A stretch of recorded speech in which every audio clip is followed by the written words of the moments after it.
just as this, the question described, if there's a little bit of movement, a little, sort of the boat image, the water gets so still and the horizon just opens up all around. And, there are no oars. And then maybe after whenever a little breeze comes up again, then it just, again, move. You just, as you would counting the breath. That at least this is, it's not just my experience, but it sounds like intimately the experience of this person who described it. So I would trust that.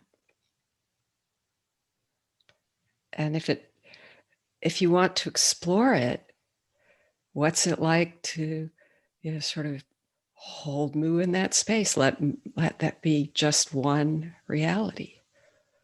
But I like the image, and if a breeze comes up, or maybe more than that, you just so natural. Just take it up.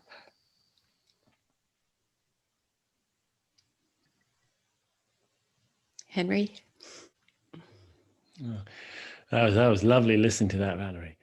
I'm just thinking back to sort of phases of mu practice when I kind of, I've got the idea that you really have to sort of try not to stop mooing, and I try to moo on every out breath. Of course I'd fail, but anytime I wasn't on it, I thought I'd better be on it.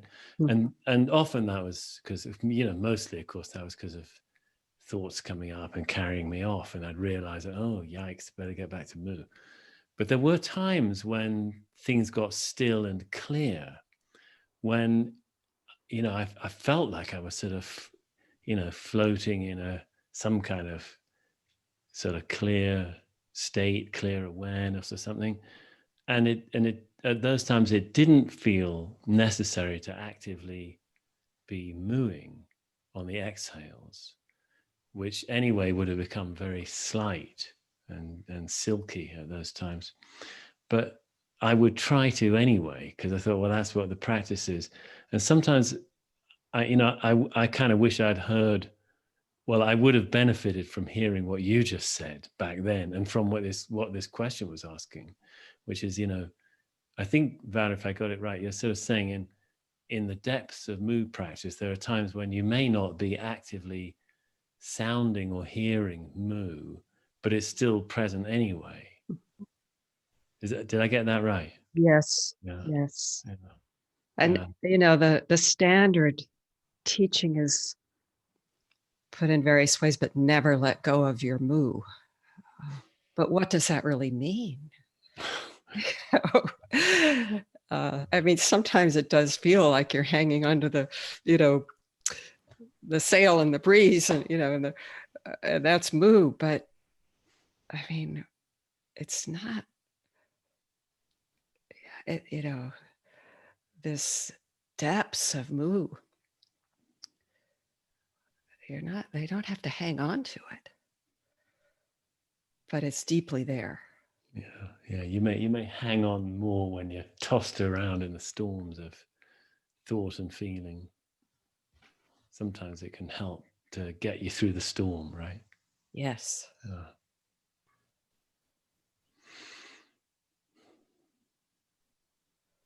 It's interesting that this mu,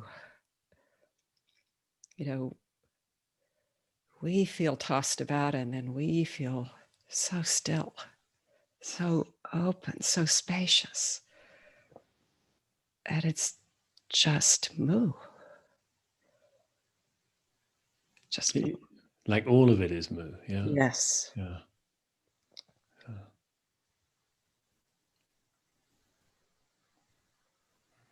Do you think we'll take it? Are we ready for another? Yeah. Next question.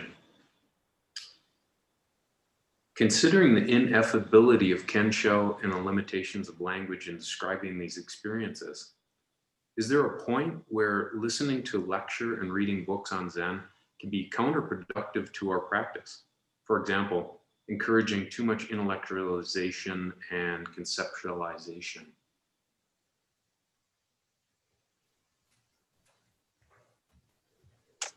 Again, I think that there's an instinct being expressed in this question that I would look into. It can be so helpful to read and listen.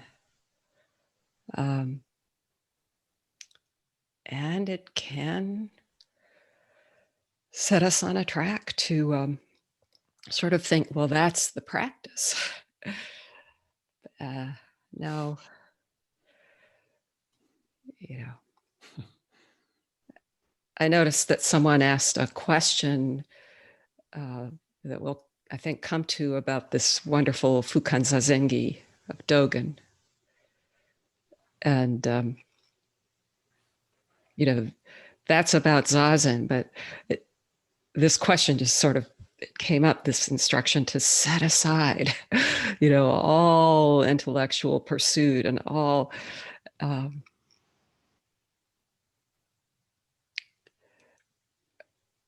mean, I trust that so much in this sitting. But I myself have been very much helped and inspired and sort of taught by reading and listening. So I think you go through different periods also where you may know yourself. It's time to take that step back. And then you may, instead of just, reading, just consuming a lot, you might hear something like from Morinaga today that, oh, I'd like to read that little book. I would let reading be guided in that way. So it's not a kind of urgent consuming of all I can about this. That can really get staticky. And there's so much out there. But to let your reading and listening kind of be guided, by where you are in your practice and by what presents itself that might really resonate. Henry? Yeah, thanks. That was great hearing that, Valerie.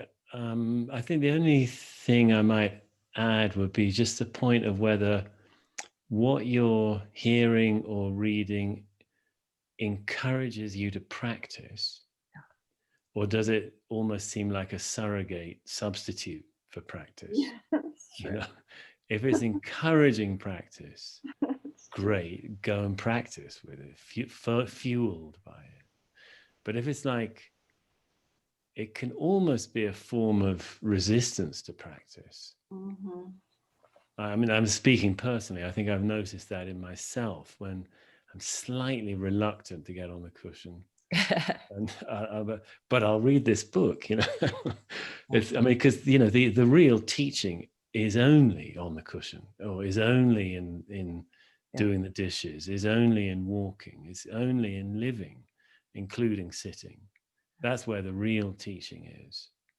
So the only role, it seems to me, in a sense, possibly the only role for talks and books is in encouraging us to practice. Yeah. That's actually exactly what I was trying to say. You just said it more directly. Thank you. No, I liked hearing what you said very much. It was much better. But anyway, thank you. Okay, next question from yesterday. However, it does relate to the first question for today. And the questioner asks, in Sambo, do you work with koans in a sequence? Yes.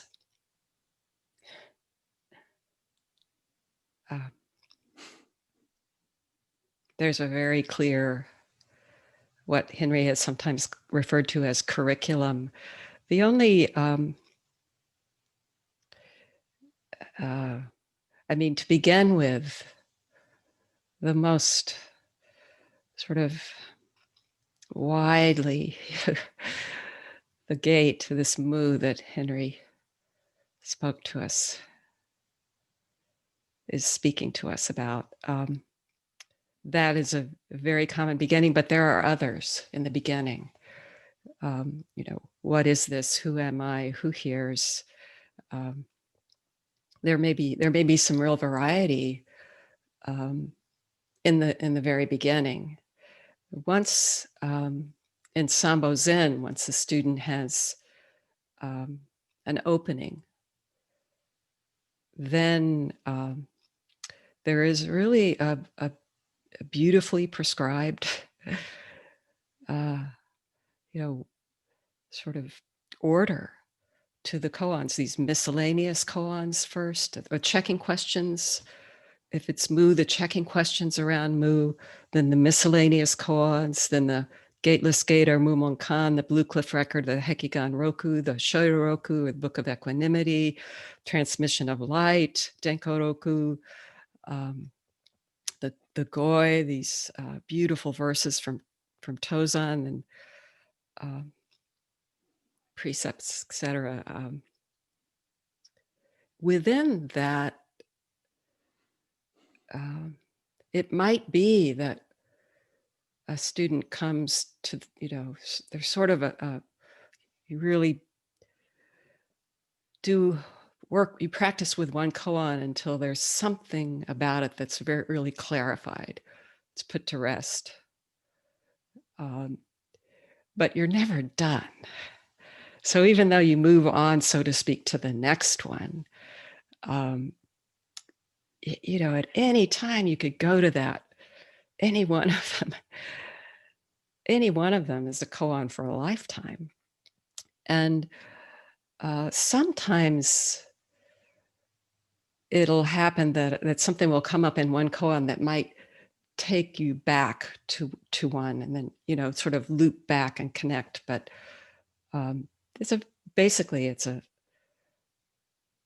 really beautiful tradition that it's this path that has been walked by so many.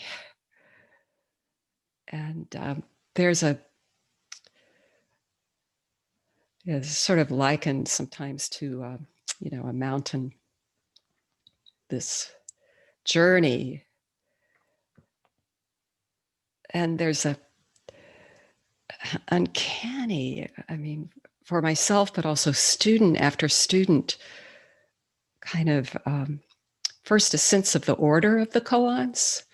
Mumon, who compiled, this Gateless Gate, Mumonkan,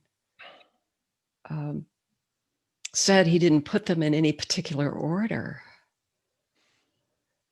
But there's a beautiful sense of order. Our John Gaynor, our friend, teacher, I remember him saying, well, maybe the masters ordered them. One didn't. But somehow there's this order, and so there's that beauty to it, how they follow one upon the other, the next. There's also this way they tend to resound with what's going on in your life at exactly that time. That happens again and again. But the short answer is yes. Henry. I think you've said it beautifully. Dan, let's take the next one. Okay, questioner today asks, he was following up on that question you just answered at the end of this question, so I'll just read the first part. How could one without a Sanbo or Rinzai teacher nearby utilize koans in their practice or even know if they are ready. For instance, how could I incorporate your koan series on the Waking Up app into my practice without going astray? Valerie, shall I start? Yes, please. Yeah. I mean, you know, the in some sense, you know, if somebody decides they want to go deeply into koans and really they decide this is a way for them, you have to have a teacher, but there's no reason that you might not.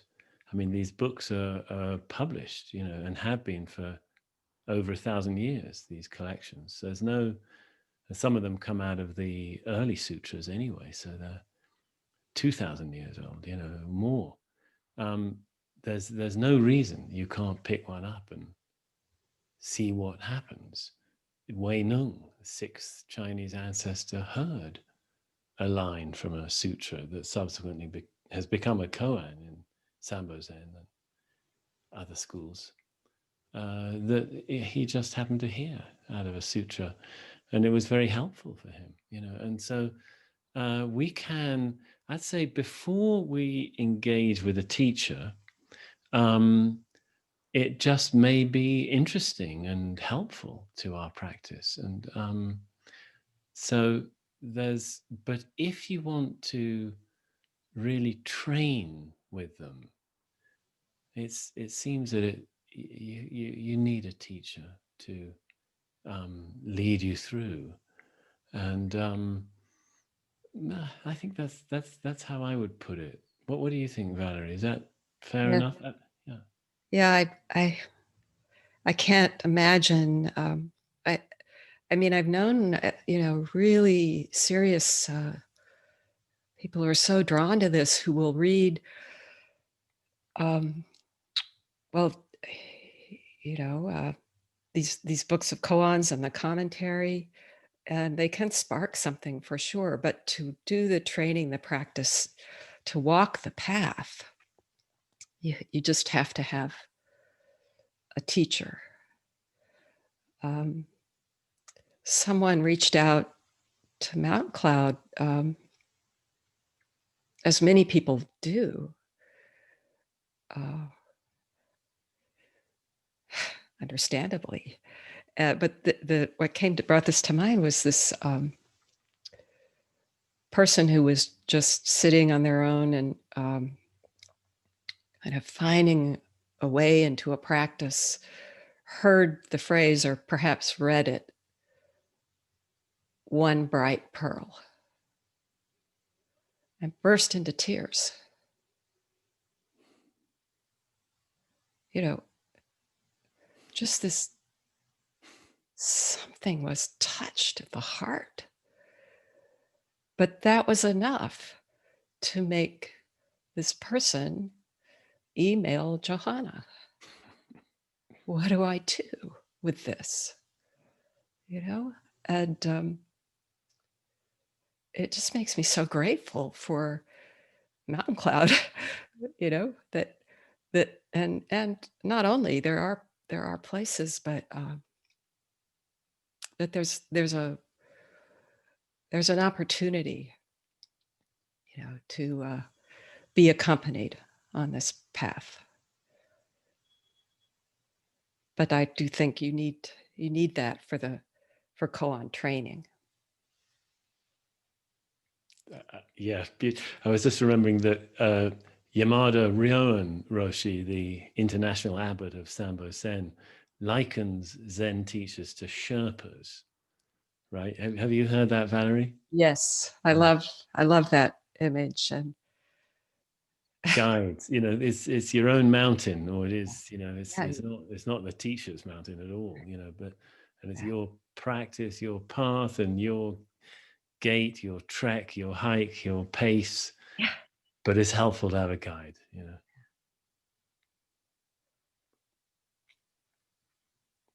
Wait, should we take another?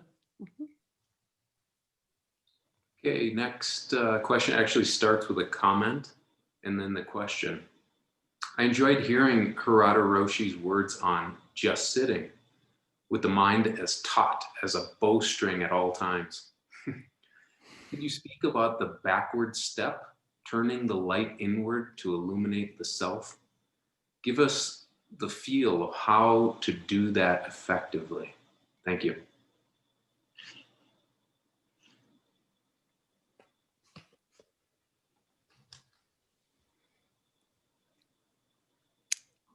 Henry, I've heard you speak about this really effectively. Do you want to begin? Well, I could try, but I don't know how effectively. It's Yakusan or Yaoshan who came up with that. It gets picked up by Dogen in the Fukan Zazengi, but Yakusan said it, take the backward step.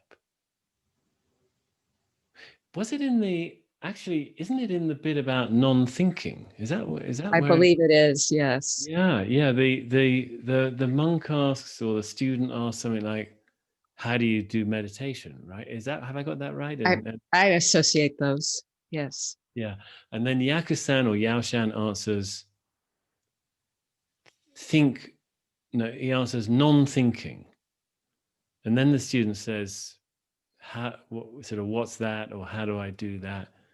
And he says, think, not think. Now, have I got this I think right? it's the backwards. He says, what is it? He says, think, not thinking. And the student says, what is that? And Yakusan says, non-thinking. Right. And then what? And then the student says, how do I do that? And he says, take the backward step that shines the light inward. Mm. Is it something like that? Doesn't feel quite right, is it? It's along those lines, though, isn't it? Or Yeah, not? I'm not sure that they're yeah, I don't know that it's in the same scene, but it certainly is for Dogen. Yeah. Well, okay. So then if we just take that, how do you take the backwards step? That's question one in my mind. And then question two is, what does this mean to shine the light inward? And again, probably we could take it on sort of different levels. One would be, simply developing what they call introspective awareness, knowing what's going on in your heart and mind and in what some people call the subtle body. So not the more material body. There's a term, I don't know where it comes from, but I've seen it a lot in yoga, or heard it. But anyway, becoming more aware of what's going on within is one simple way to take it. That's shining the light inward. But I mean, I think probably more deeply, it might even relate to that. You could relate it, let's say, to that, quality of awareness that's more inclusive and embracing, and that does, referenced a couple of times on this retreat. This, some of the non-dual teachers point to this awareness that is the context for all experience. What about, it's just behind. It's like the first sense of it is like a little bit of a sort of membrane or a little layer or something of a little thin cloud layer just behind all experience. It's relatively findable. It's just behind. We tend to sort of lean in to the content that's just sort of ahead of us. I know this sounds like it's a little bit too visual, and maybe it is, but somehow a sense that we're drawn to what's in front, that's forward in awareness and attention, ignoring that there is this zone just back of all of that, which is this lovely, soft sort of membrane that's aware and that holds all our experience. It's very nice, and it's very accessible. It's not like some, unfathomable, unpredictable kensho or something. This is you can get a taste of this if you sort of nose around a little bit or fall back just a Mm.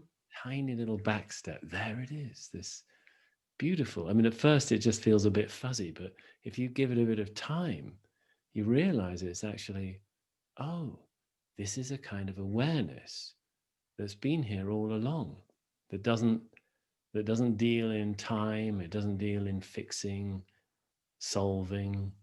It's just here. It's just here.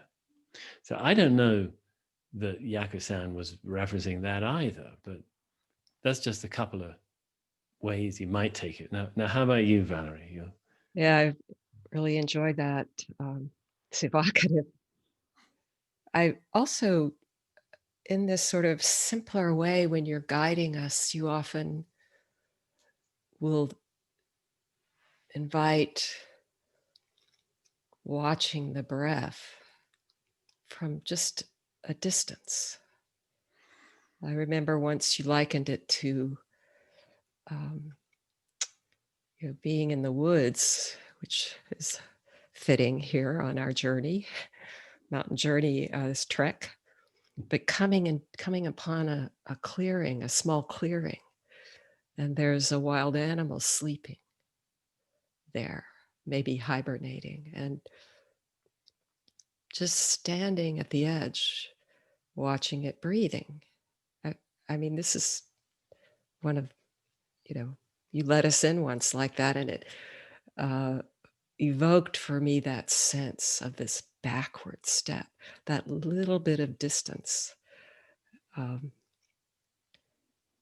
It's interesting that these translations, some say take the backward step, and some say learn the backward step. There's something about this turn that we learn, just like we're learning Zazen. I mean, it's really just a description of Zazen. It begins with, set aside all, in Dogen at least, all your conceptual deliberations, everything you've been holding on to, any way you parse reality, just set that all aside and learn the backward step. Turn the light and shine it inward.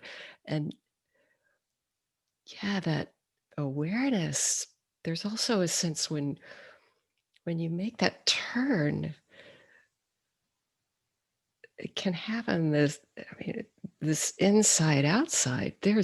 Doesn't that, it's shine the light inward, but there's no place that you can find. That dissolves inside outside.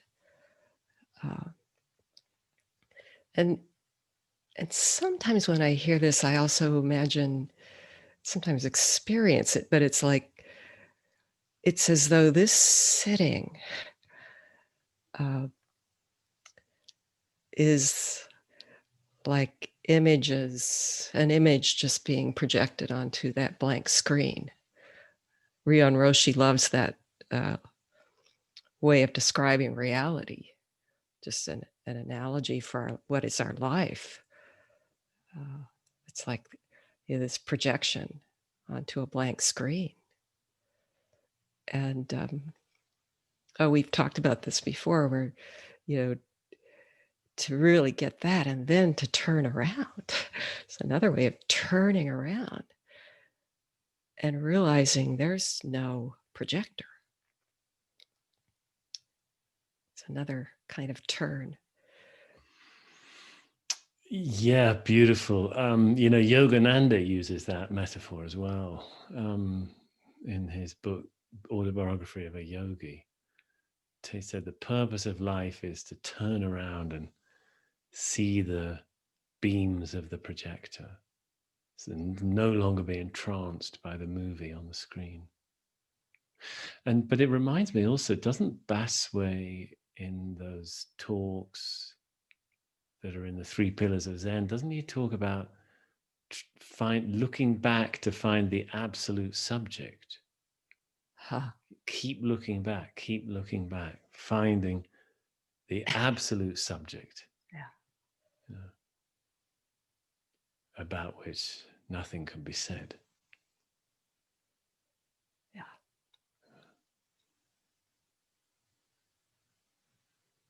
Should we move on? Yeah. I mean, it's, this is just Zazen. Just, it's a beautiful, I mean, nothing more to say. Yes. Thank you. Okay. Questioner asks, can you say more about posture? Hema Chondran says, open front, strong back. I love Henry's crane idea, yet I tend to slump. Any tips or tricks?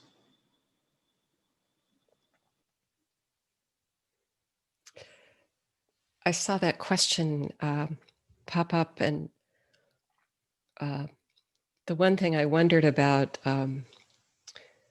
it's really simple, is making sure that you're sitting, if you're sitting on a cushion on the floor, on a mat, make sure that you're sitting in the forward edge of that cushion, like the forward third.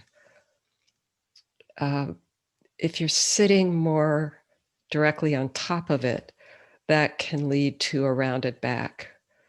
And this sort of sitting forward and then finding it's more conducive to that tripod effect. However you're sitting, kneeling or cross-legged, whatever it is, to find that, and then it makes the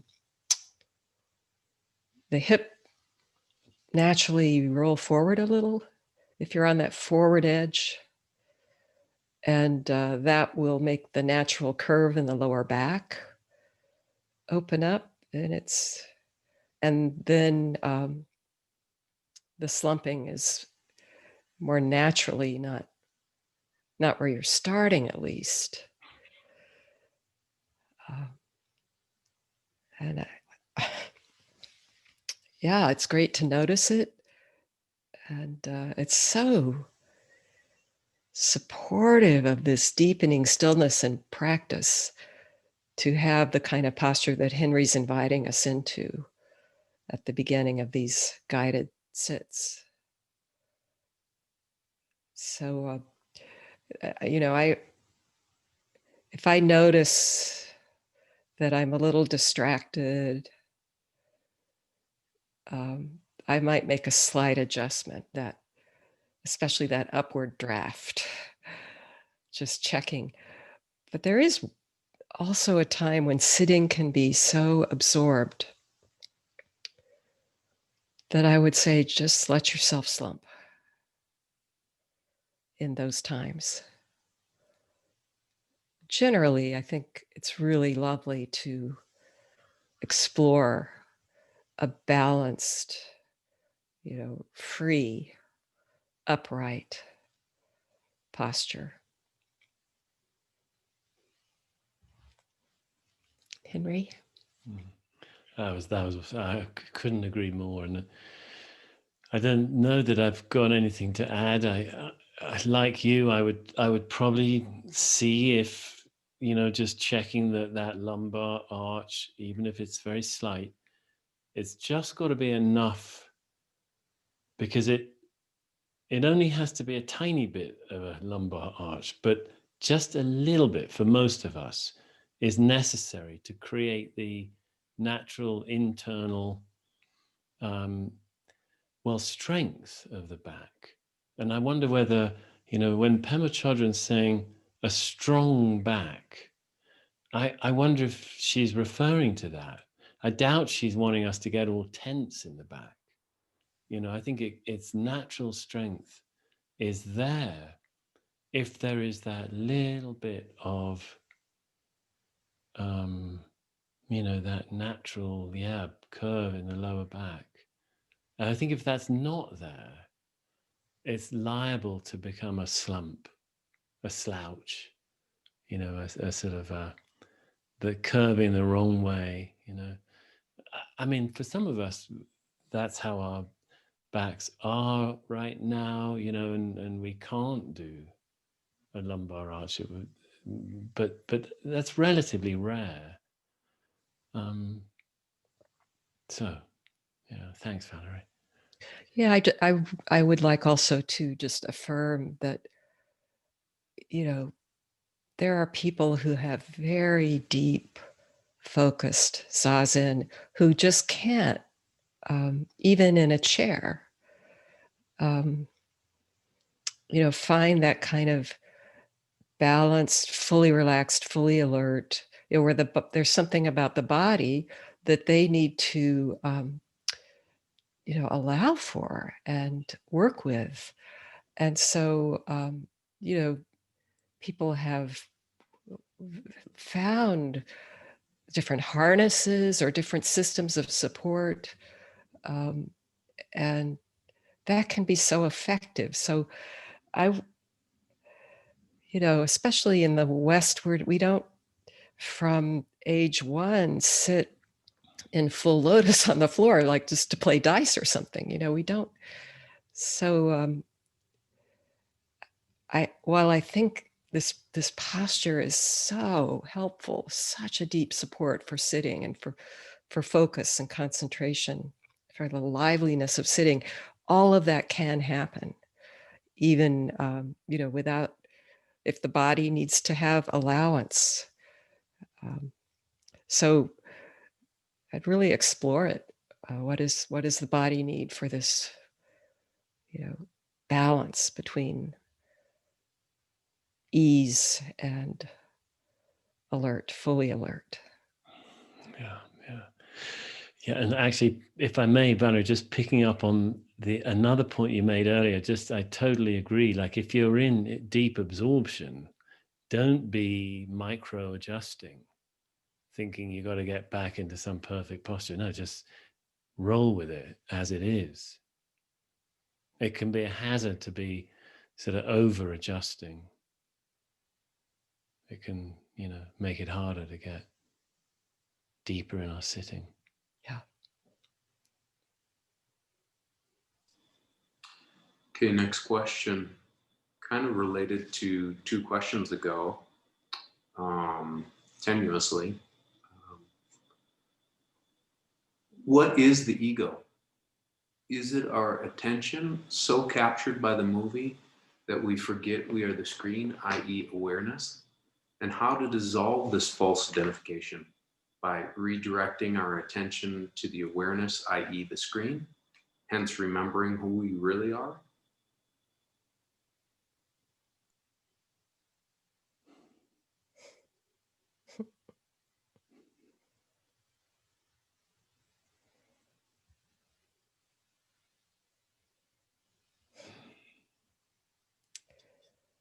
Wow, I just suddenly remember our friend John again.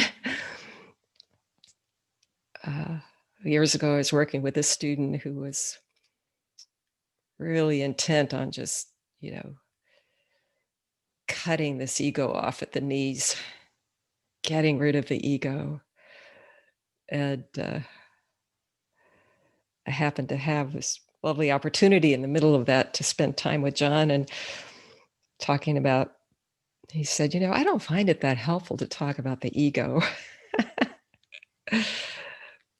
because it has a way of instantiating the very thing that you're trying to kind of ease out of, you know, loosen. But, you know, the sort of issue, I mean, the ego psychologically, you know, it has a function. But if you think of it as this sort of hub of the wheel, this I, me, mine that we set up at the center of our experience, then the questioner alluded to that, as if everything revolves around that. Well, that is, you know, dukkha, that is the misalignment. That's not seeing clearly. So how to, yeah, that's what our practice is to let this zazen, this backward step, it will dissolve that. It will loosen it for sure. And ultimately decenter it at the very least. And then, what comes in, it's so wonderful to that opening. This question also made me think of, once being in conversation, somebody asked, I think I've said this, Ruben Habito, what is a human personality? We associate our ego with that. And he said, a lump of karma.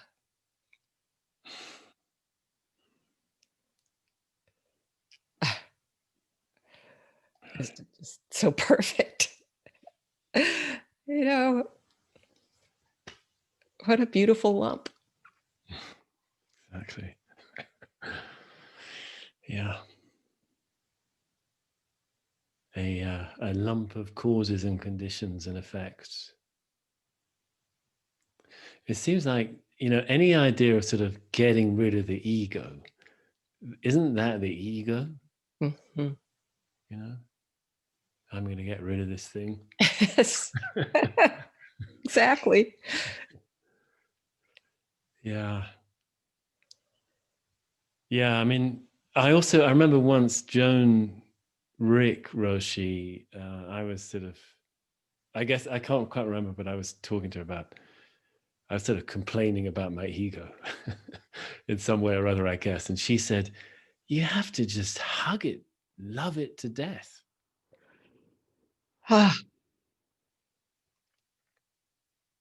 Love it to death. Mm. Hug it and hug it.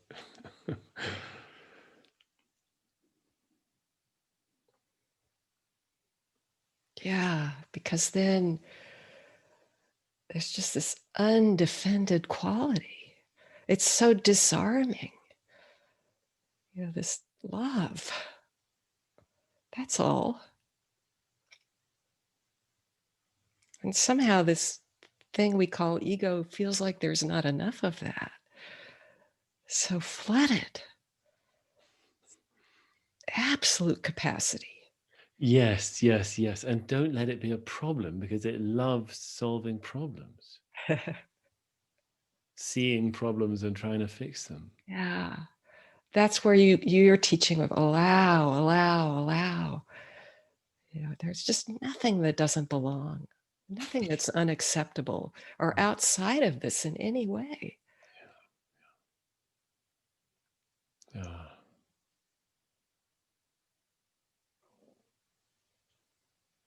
Yeah, that's one reason we're so fortunate if we stumble into practice. It redeems everything, kind of thing. Yeah.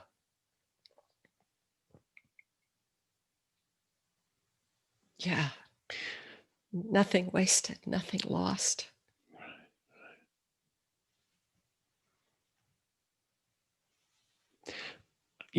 Perhaps it's, Dan, I don't know if there are any other questions, but I think probably if there are, we should shelve them till tomorrow. Are there any others? Yeah, there's 3 questions. I can save them, hold them over for tomorrow. I think that would be ideal if that's okay. Please do. Yeah. Is that okay with you, Valerie? Absolutely. And thanks to everyone for your questions. And thank you, Henry. Thank you, Valerie. Thank you, everybody, exactly, for your questions, and everybody for participating by listening as well. Okay. Dan, let's have a tiny break. I mean, a little bit, a couple of minutes anyway, and then do our last sit. Couple minute break and back for Zazen.